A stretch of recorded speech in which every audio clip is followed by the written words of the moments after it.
Yeah, so this is my final stop on my NWSL City Tour, so market number 12.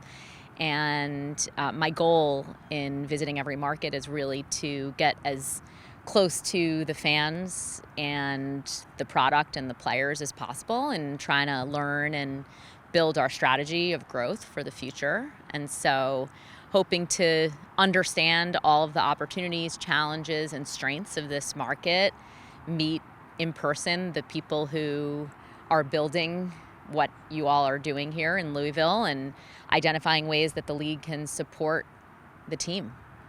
What have been your first impressions of the city, the facilities, anything you've seen? Yeah, Louisville, your training facility, which is where I've been most of the time I've been here, is best in class. I think a model for hopefully other teams to follow, and see a lot of similarities to what Kansas City built and opened last month, I guess it was. So it's great that your ownership group here has invested in the things that matter most to the players, and ensuring that they're getting the type of training facilities that they deserve to maximize their potential and to perform at the highest level. Staff, great. This morning I spent an hour talking with the full staff and hearing from them and hearing their questions about the league, and just very impressed with their insights and also the questions they asked. Clearly very tuned in to our future and some of the key decision points that are in front of us that I think we all know will make the biggest difference in how the league can grow. Next year, obviously, the World Cup is going to be a big disruption right in the center of the season. Do you have any idea yet how the league is going to deal with that? I know some people have discussed possibly putting the Challenge Cup during that time as a break. Do you have any thoughts or anything you can share with us about that? Yeah, we've been working on that, and it's been a high priority since I joined in April. And I sort of witnessed from the sidelines after my announcement as commissioner in March all of the chatter and challenges with the schedule being released late. So we're definitely committed to avoiding that for the future, not in a position to share any specifics around what the 2023 schedule will look like. However, we are doing everything we can to try to figure out the right balance between respecting international windows and ensuring that the league's business is able to grow and thrive. And there is, of course, some inherent tension in the fact that we overlap in the months when we play and those players need to go for international duty. So we're going to do everything we can to minimize those conflicts so that our league can thrive and the players who are going to play for their country are able to perform at the highest level.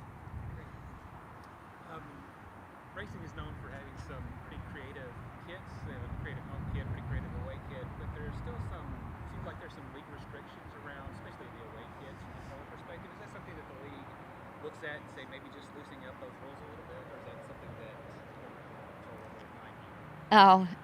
Well, I'll say Nike is a fantastic partner and best-in-class marketer, right? I think not just domestically, but globally. They would be among the top brands at creating sports fans and offering opportunities and ways for fans to connect with their local teams. And so we recently hired a new executive at the league office, a new chief marketing officer who spent time actually this week in Portland with Nike. Many topics on the agenda, for sure. The kits and the uniqueness of that opportunity to create a connection with fans is among the topics that are being explored with Nike and with their input about how do we partner to use that opportunity both for merchandise as well as marketing to drive engagement. No, please. So I had a question also about VAR. I know a lot of fans are looking forward to that next year. Is information going to come on that probably off season when the season starts? I know that's a little bit of a tricky situation, but anything you can tell us about how VAR might move next year? Yeah, well, I think most importantly, I can confirm, which I think we did in mid-July, that VAR will be happening next season.